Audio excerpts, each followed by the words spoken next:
poet before we dive into the poetry. So Ken, what are some of the themes you've been working on your poems? I noticed that your book looks like 4 or 5 different sections. Are those kind of the themes that you're still working with now? Maybe you could talk about that. Yes. So, well, first of all, big thanks to Wendy and John for including me in this series. I've had the privilege of, tuning into some of the previous poets who've read, and it's really a stellar group and a stellar series, and it's an honor to be sort of part of that. And thanks everyone for joining. So since it's my first book, most first books tend to be autobiographical because one hasn't told one's unusual, uncommon stories yet, and so those tend to be the first olives out of the bottle, so to speak. And so, even though I would say in recent years I've trended a little bit more toward more modernist, more experimental, some concrete poetry, which is kind of a form of visual poetry, and I would say slightly more lyrical poetry. The poems that went into Borrowed Light, which is this, have generally been more narrative and more personal / autobiographical. And as John, as you said, the book has 4 sections. There are different ideas about how to organize a book. I would say 10 years ago, people would find their 4 themes and then interleave them throughout the book. Now there's a move back toward creating books that have a bit more of an arc that is more visible. So my themes, I've put them in 4 separate sections. And the book moves generally from a Bronx childhood, then goes backward in time in the second section to an exploration of family history, which includes my parents and grandparents' escape from Nazi Germany in the 30s.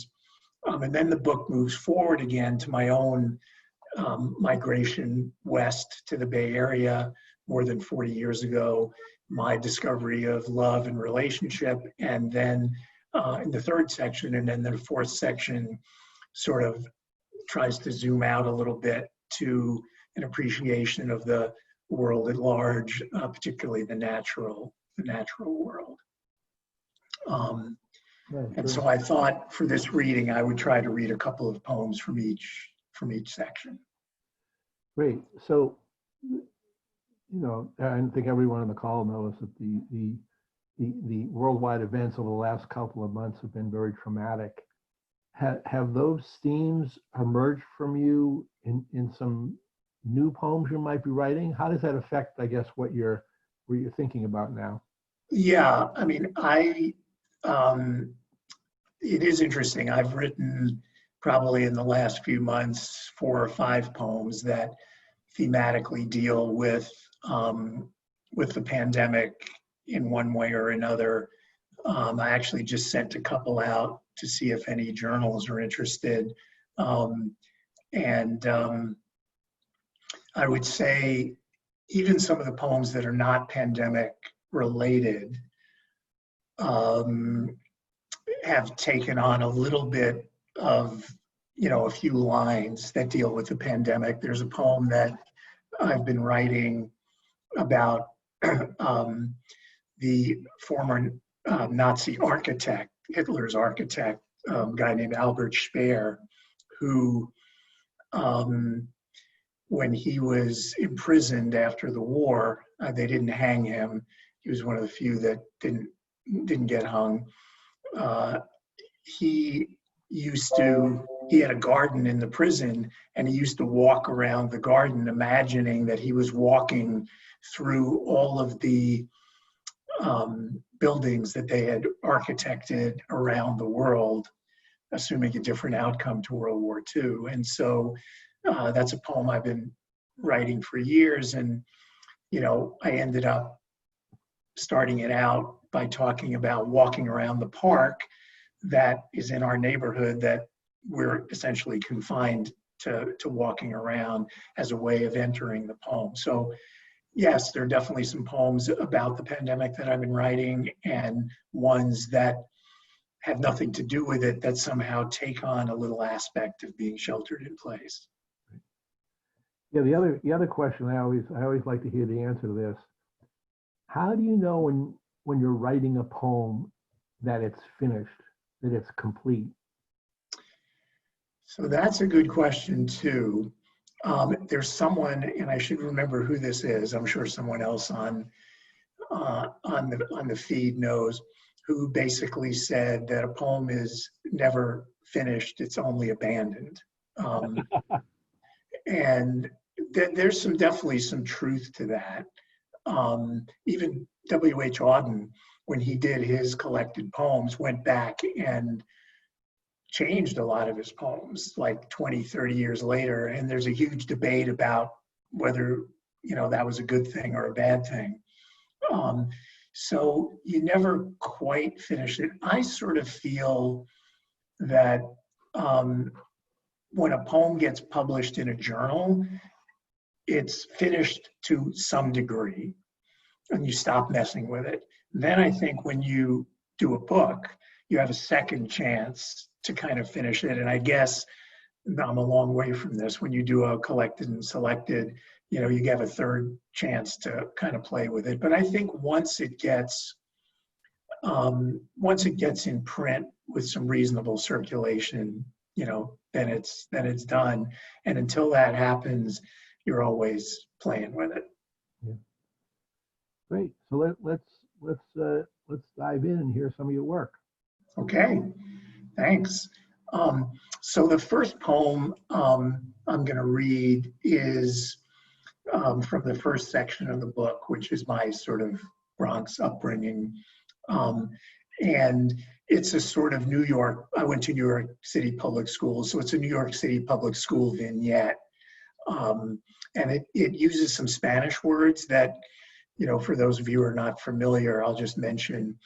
Labios means lips, melones means melons, oso means bear, and puerco means pig.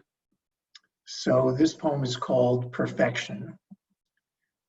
In junior high Spanish class, Mr. Kuchman handed out nicknames that followed us into the streets. The pouty ingenue was Labios Levine, the overdeveloped blonde Melones Morgan, the kid from the projects, Kong Coleman.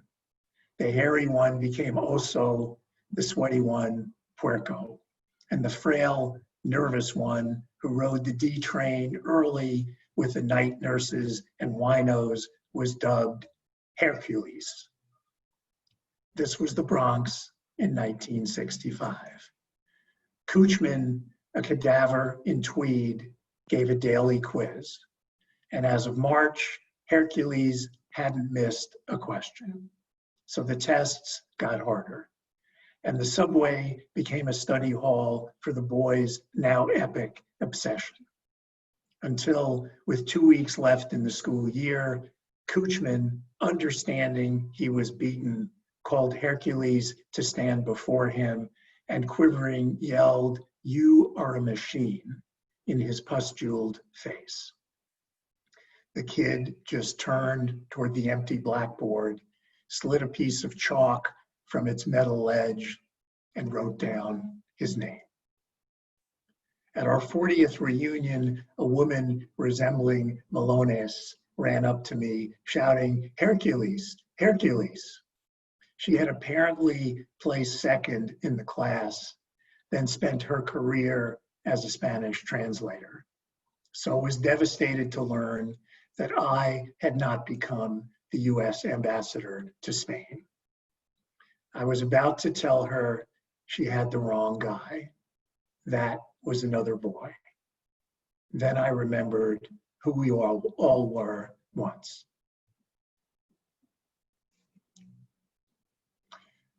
John, happy to answer questions about the poem or just kind of keep going and read some more and then we can talk Yeah, some I think more. we should just, I mean, keep going, or, Sure. you give some little context about the poem.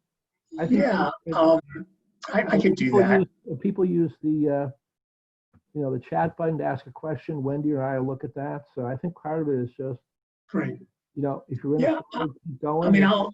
I'll give a little commentary. I'd say the most common question I get about that poem is whether the speaker, the I in the poem, is or is not Hercules, and whether, for example, he's not Hercules, but he's been mistaken for Hercules at this reunion, and so remembered identifying with Hercules, or whether the speaker is Hercules, but had sort of forgotten, as we all do, who he was. Um, and I kind of like the ambiguity at the end because, 40 years hence, what's the difference, really? Who you were and who you weren't in some of the big incidents of your life, because, you absorb that. As we get older, we all absorb, we become different people, we forget who we were, and then somehow we remember, or, we remember wanting to be someone else. So that's part of the poem that I like. So anyway, let me read another. This next piece is about my generation's war, and features my mother in baseball. As most of you know, there was a draft for Vietnam. The induction sequence was determined by a lottery that was held once a year during the summer and televised. And if you got a low number, you were headed either for basic training or for Canada in those days. A number higher than about 125 meant you were generally safe. So this is called Lottery Day 1970. We were taking infield practice and shagging flies, Jersey heat dripping from the bills of our caps. Black magic woman on a distant transistor, kids splashing and shouting in the public pool.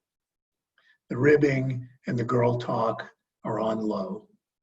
Someone hits a ball into the tennis courts. A man in white shorts throws it back gently. Today the war is coming home.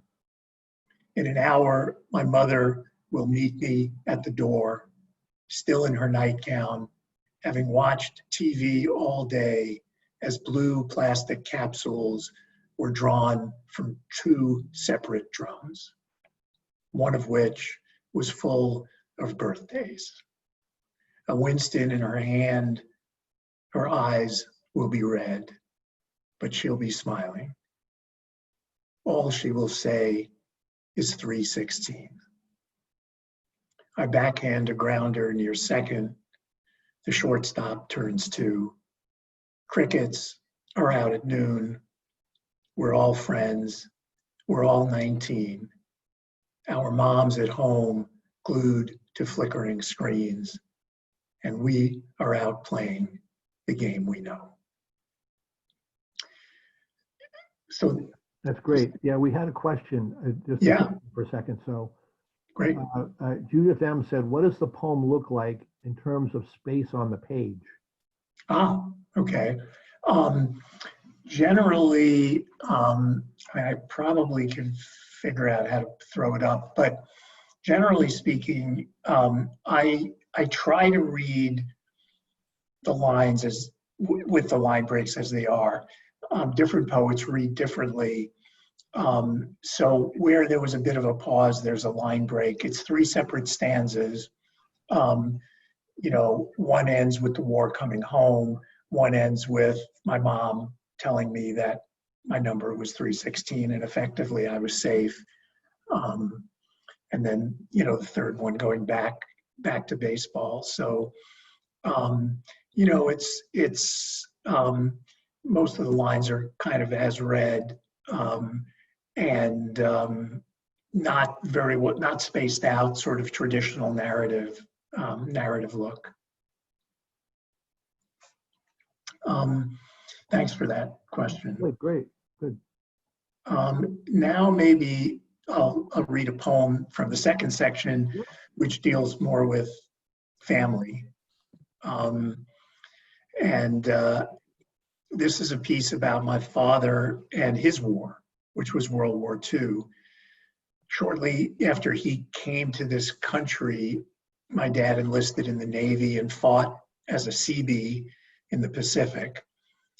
There's a John Wayne movie called The Fighting Seabees, which bears little resemblance to the hell that the war was. But anyway, this piece is called simply War. When the archivist at Ellis Island met my father a few years before his death and asked what was the most memorable time of his life, he said it was the war, but would not embellish. And when he got sick, the family gathered, waiting for the aneurysm to burst, with hospice nurses in 8-hour shifts to catheterize him, give him shots of hydromorphone for the pain. They were professionally attentive, sidetracked only once in a while by a magazine, a cell phone, the food mom couldn't stop cooking.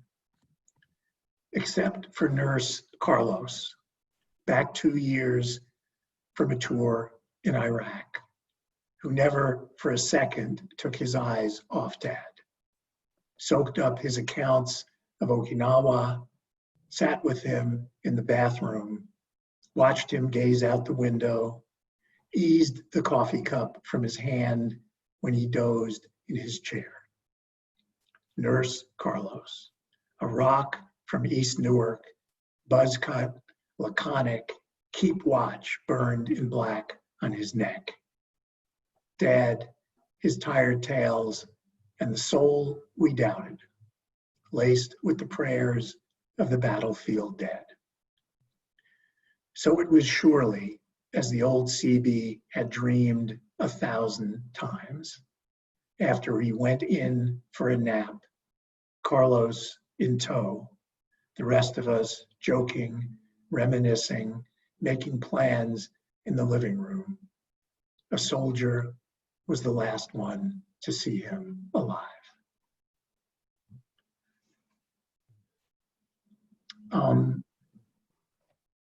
Happy to, I think the main tone of that poem is about the effect of war on family.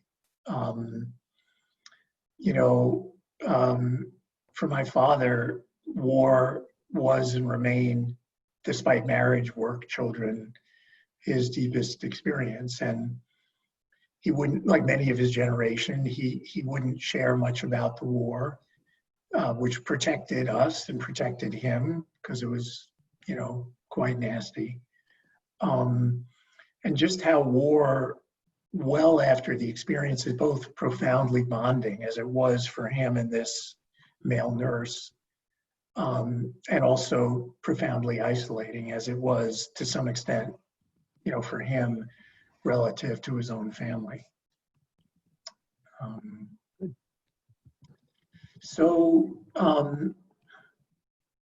Let's see, this next poem is actually about watching The Hunchback of Notre Dame, the movie, with my immigrant paternal grandfather, my dad's dad. And it's the version of that movie with the epic scene where Charles Laughton, as the hunchback with Esmeralda in his arms, yells, "Sanctuary, sanctuary." And there's a reference in the poem to a Pickelhaube, which is the German name for one of those pointy helmets from World War I, in which my grandfather fought quite loyally on the German side before he was forced to leave. So this is called Sanctuary. My grandfather thought he was a German, dashing in his Pickelhaube, Iron Cross, and Bullet from Verdun, until they told him, no, you are not one of us. And a clothier named Stern in North Dakota, who didn't know him, signed some papers which sailed him elsewhere, so 20 years later he could watch The Hunchback of Notre Dame with me on a black and white box in the Bronx. Quasimodo was an ugly wreck. I remember the gap tooth, pig nose, and seesaw eyes. The townsfolk teased and menaced him. My grandfather said, he is one of us. Esmeralda was Maureen O'Hara, who had curls, breasts, and a tambourine that could make a boy forget he was 6. Hounded as a gypsy, she was set to be hanged. My grandfather said, she is one of us. I asked, but how do I know? And he said, the same way Stern knew, 2 half-continents and an ocean away, without a speck of ash on the hood of his car. At which precise moment, the hunchback swung down on a rope to scoop up the gypsy, fly her to the belfry, and shout over and over a solitary word in a splendid voice that belied his brokenness.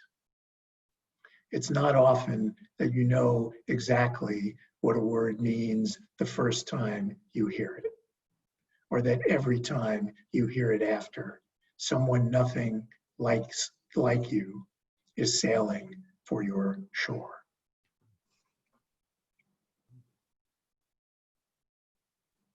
Right.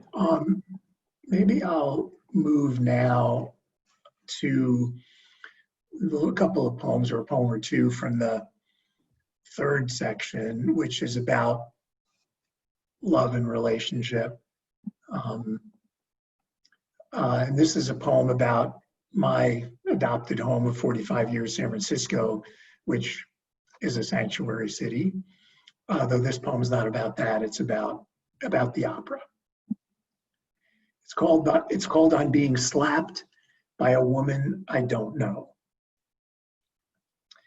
Intermission at the opera, Saturday night. All I know about her is the page boy cut of raven red hair. She stands abruptly, then uses the full arc of her body turn to imprint the left side of my face.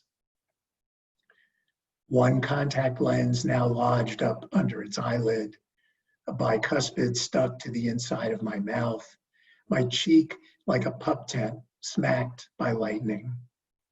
I had never been slapped by a woman before, though there was something about it I missed. Bacall giving it to Bogey, Crawford to Gable, deserved, delivered, on to the next scene, black and white. Mine seemed technicolor. Turns out she had been twirling one tip of her reading glasses between her front teeth, while the other tip was tickling her ear, which she thought was me from the row behind, flirting or trying to filch one of her diamond studs. Probably some other guy had earned it, or I had earned it elsewhere, edging my hand under Faye Brown's iron bra, her dad glued to gun smoke downstairs, teasing my ex-wife for airballing a foul shot in front of 20,000 fans during halftime at the Oakland Coliseum on taco night.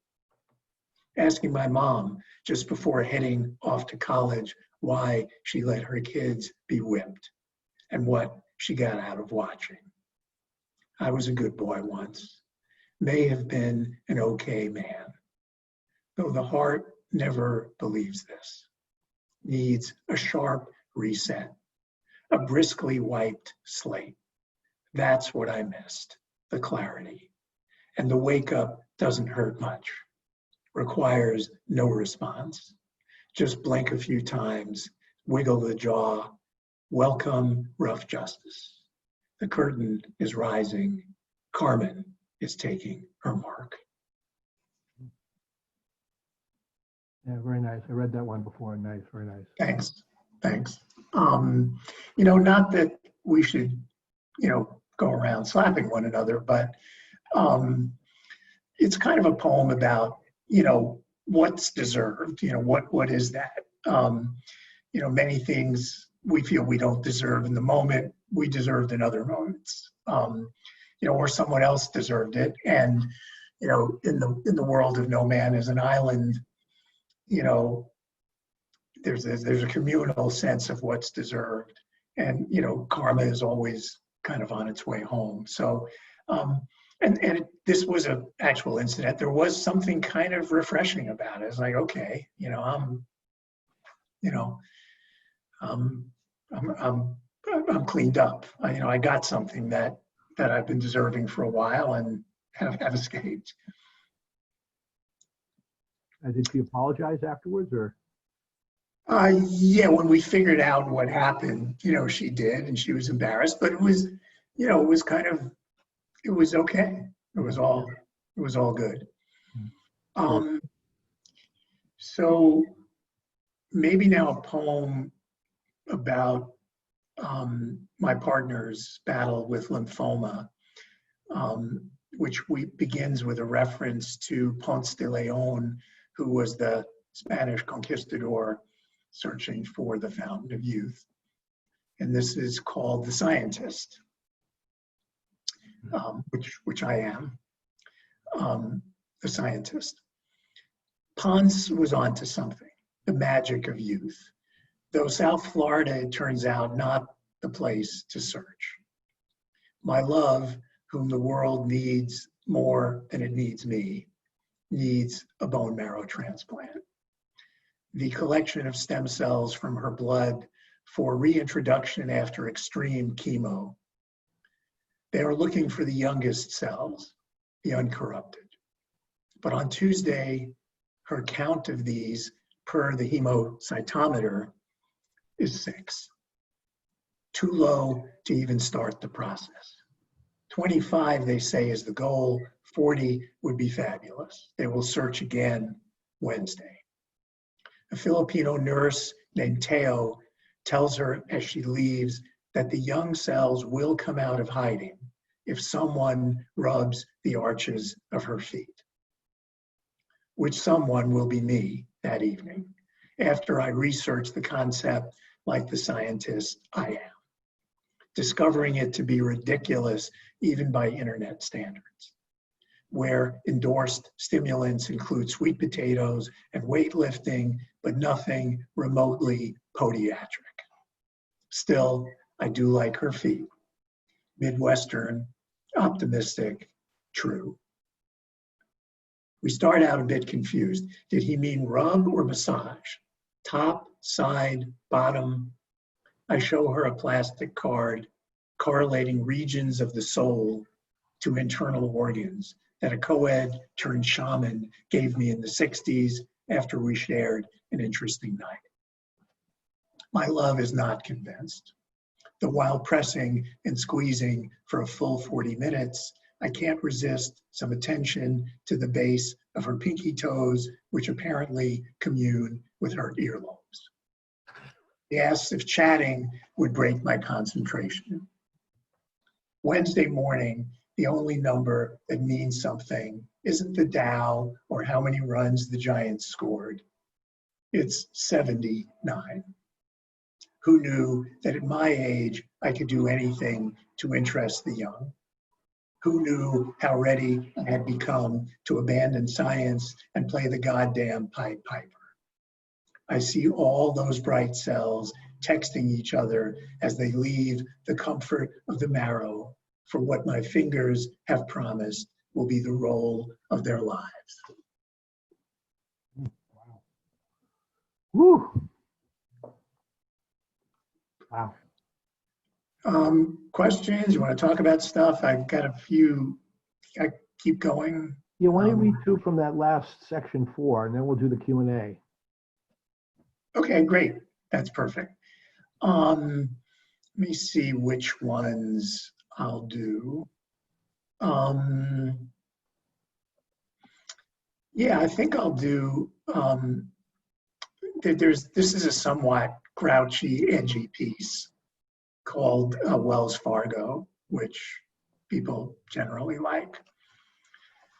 Wells Fargo. Hunched right behind me in Kafka's bank line, an octogenarian with 49ers cap askew and white stubble as old as his last floss. Grunts, slowest in the western states. So I ask him how he knows, and he snorts, "Don't be a smartass." Informs me he's hiding from the social director of his assisted living center.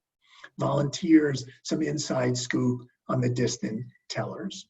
One only does wire transfers to South America. The other isn't yet trained to handle cash. A supervisor with the name tag Jerry is cruising the crowd, ready to apologize in English, Spanish, or Tagalog for whatever no one else is sorry about. The old dude tells him he's feeling estranged from his capital, says, all I need are a couple of crisp hundreds to give as Christmas gifts to my barber and my life coach.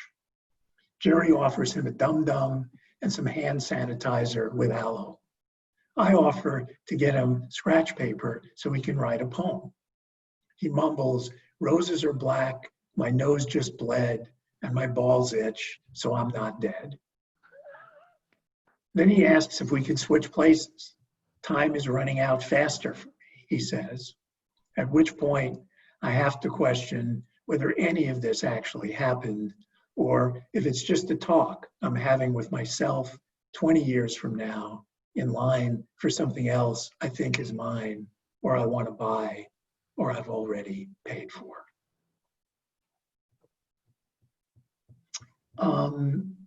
And let's see, this last one is the last poem in the book.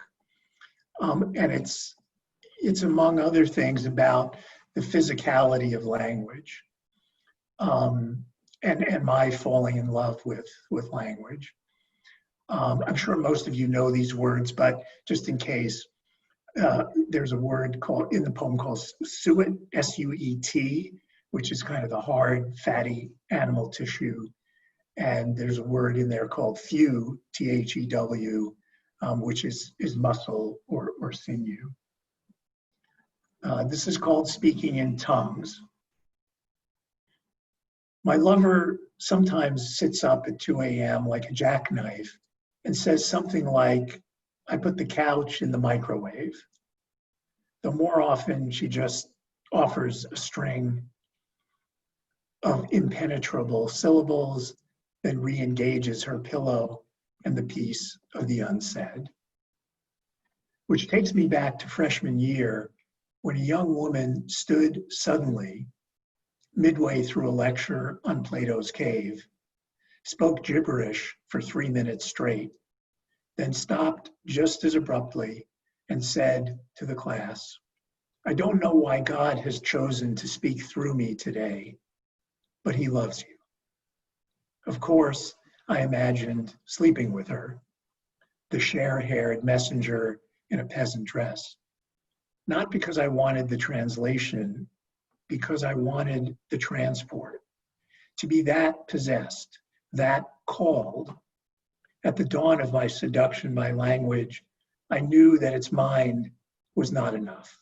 I needed someone to speak for its body, its suet and thew, its love affair with the tongue, unvexed by meaning or context.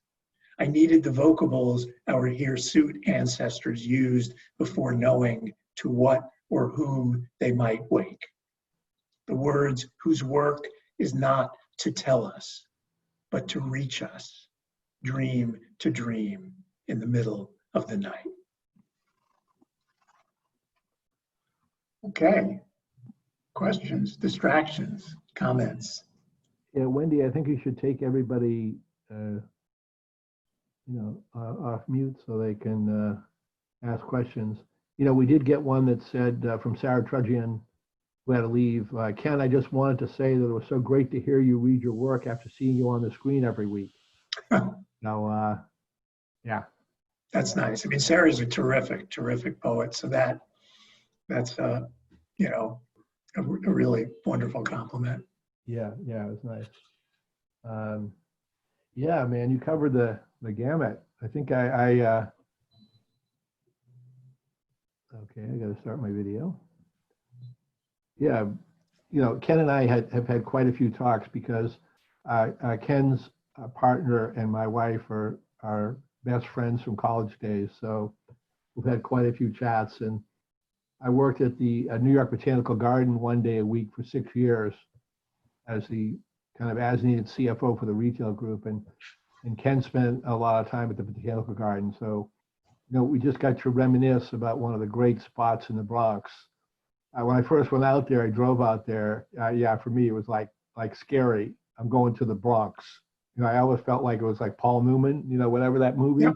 I felt like, Fort Apache, the Bronx. Yep. yeah, going to the Bronx. I have to leave Linda a note in case I'm stuck in the Bronx and I can't get out. So, but go ahead. I was just filling the time until Wendy undid everybody. So. No, that's,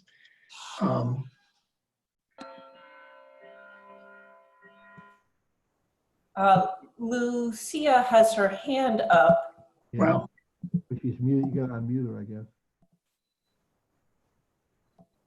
Can you unmute her?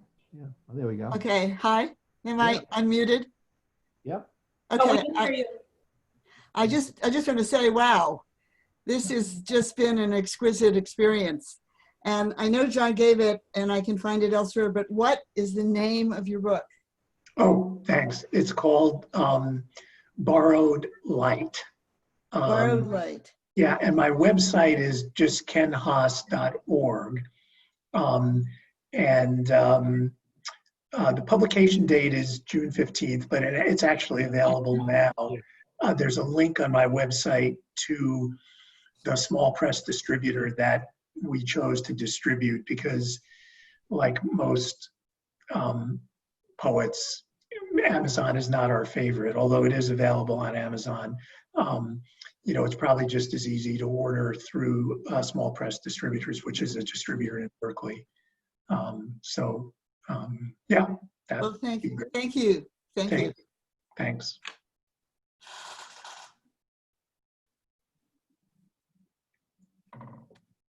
Anybody else with questions? Yeah, I have a question. So, Yeah. Can you hear me? Yep. Okay. So, the first section, there was a lot of war, the war, the sort of remains of war that live in the next generation. And so I'm wondering if, and then it doesn't appear in the ones that you read later, of course, you've probably written lots of other poems that aren't in the book, but I'm wondering if the war sort of leaves you as you get older, or if it isn't as the war, the Vietnam War, your war, and also your father's war, if it eventually sort of leaves you, or it just doesn't appear in these poems as much. Well, it's really interesting. And I think it was different for people who fought in the war and people who didn't. Since I was lucky enough to have a high number and did not have to fight in the war,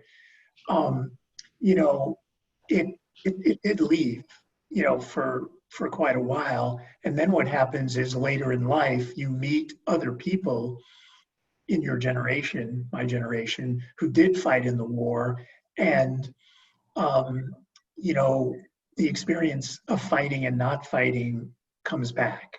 I think, as I've gotten, even though I think it was, I probably would have applied to be conscientious objector if I didn't have such a high number. I think the older I get and the more I meet people who fought in the war, the more our experiences kind of converge. And, the more sadness I have for people who had to fight in the war, et cetera. So the experience has come back a little bit for me. For my dad, it never left him because he fought. And it was such a horrific experience that it was something that he did. You know, I'm sure he killed people. And he saw friends and people killed, and he saw horrible things. And it was a burden on him for his entire life. And yet he never spoke about it. His albums, he had war albums that were sort of tucked away in a locked place, which we never got to see. And, you know, when he passed, you know, I got to look at some of them, and, you know, there were pictures of, you know, guys holding severed heads of the enemy and things like that. So it was you know, never left him. Thank you.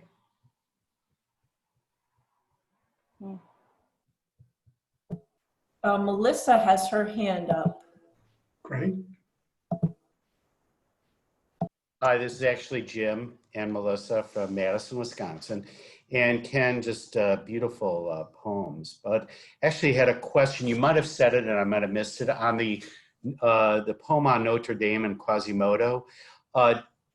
Was that recently done, at least at this time, the last 4 years of the time of present day sanctuary? Or was that something that you had written many years ago? No, I mean, it's a good question. I mean, it was definitely triggered by sanctuary cities, and in particular, it was written pre-Trump, but still, you know, San Francisco was, and Madison, of course, were being criticized for being sanctuary cities, and you know, and it caused me to think about, you know, what it means to be a sanctuary city, and the fact that, you know, sanctuary is hard for everybody, right? I mean, it's certainly hard for the immigrant that's got to come to a new place, leave, you know, their old country where they felt they were a patriot and fought in the war, et cetera. But it's also hard for the, you know, the receiving people who are accepting new people, different people, you know, et cetera. So this experience of my grandfather, you know, being a patriot, then, you know, becoming an immigrant, and then at some point having to accept new immigrants, you know, that come in after, you know, to, again, your country and what that's like, and to acknowledge the fact that, you know, it's difficult and heroic to be on either side of that, was sort of what stimulated the, you know, the poem. Well, very timeless. It was really, could have been written in any generation. It was beautiful. Thanks, Jim. Thanks for joining too. So Ken, you know, I know you have some experience as a scientist in health or health-related industries. You know, maybe this is more of a commentary and not poetic, but, you know, how has the last 3 months, in terms of what science has done or not done, turned things on their head for you? Yeah, it's a good question. I mean, so I'm, you know, about to retire from my career as a biotech venture capitalist. And, you know, interestingly, I would say biotech, you know, as a biotech guy, you're not very popular at sort of Berkeley cocktail parties, because people are worried about GMO and that kind of stuff. I mean, understandably. And certainly the pharmaceutical industry at large is not popular. So I think for me, having been in the industry where, you know, of trying to create new drugs that can help people, and not always being popular in that role, I think this, as a scientist, this has created an opportunity for scientists to, you know, become heroes. And I think, either in terms of treating the virus or getting a vaccine, et cetera. Doctors and nurses and, people in this sort of drug business to become heroes. And we haven't done that yet, of course. But I think in general, it's made me feel good about being in science. Jim's also a scientist, much more so than I am. And it's made me feel like there's an opportunity. We have to take the opportunity for scientists, to make a real and obvious contribution in a way that changes public perception a bit. So that, I think, has been hopeful, has made me sort of hopeful. But we have to do it. Yeah. And, there's a ways to go. I think the doctors and nurses really are the heroes so far, but I think there is an opportunity for the biotech and even the pharma people to have an impact and show their stuff. So now that you got that first book off your bucket list, are you eager to get a second book out there, or what's next on the horizon for you? Yeah, I mean, I would say I'm not so eager because it's sort of a relief to have the first book out there because, one tries for, the average time period to try to get a first book published is about 5 years. And that's about what it took me. So it's a bit of a relief. I've written a lot of poems that are more visual poems, and I have a draft book together of visual poems, but that's probably even harder to get published. But, I'll probably work on that for another 3 years, and I'm continuing to write, it's slightly different poetry that's a little bit more lyrical, a little bit more modernist, but still hopefully accessible. I mean, that's the challenge, is to write, kind of poetry that modernist and postmodernists write, but still have it be accessible. So that's kind of what I'm up to. Yeah, tell them about that poetry program you're involved with. Oh yeah, so a lot of I always say the best thing about writing poetry is writing poetry. The second best thing is being part of the poetry community, which has a long history of giving back.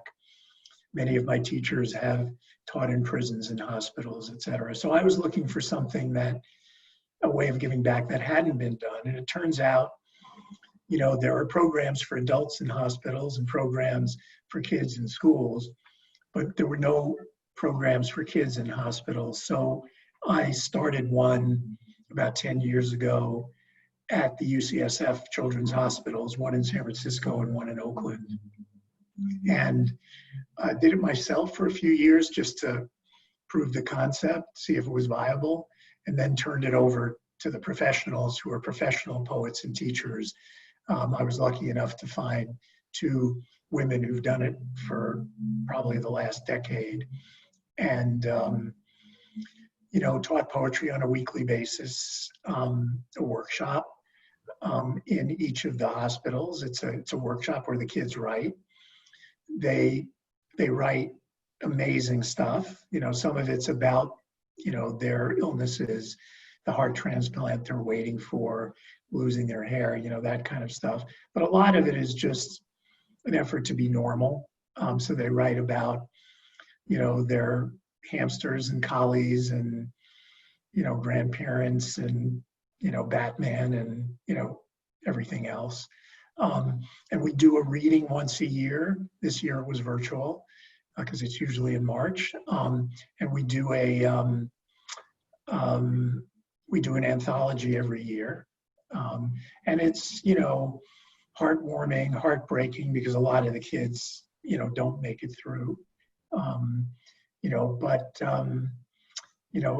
it's been it's been a great love of mine to be involved, with that. And if you're interested in hearing some of the poems there, I think it's on the UCSF Children's Hospital Facebook page. And you can hear them read some of their poems. So Melissa said, Ken, your midday poetry has been very nourishing for our souls. Thank you. Judith M. said, look forward to reading the visual poetry too. Thank you.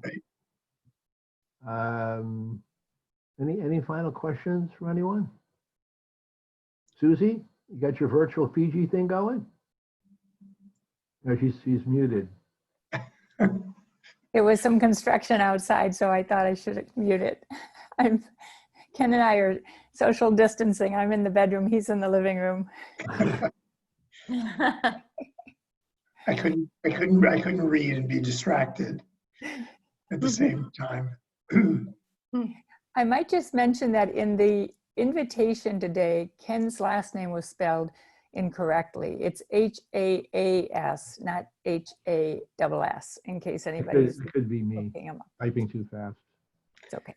Just in I'm case. trying to give people are Ken another identity. Notice. I'm trying to give Ken an alternative identity in case he needed to, Get Yeah. out. push under another Which I name. often do. Yeah. Oh boy.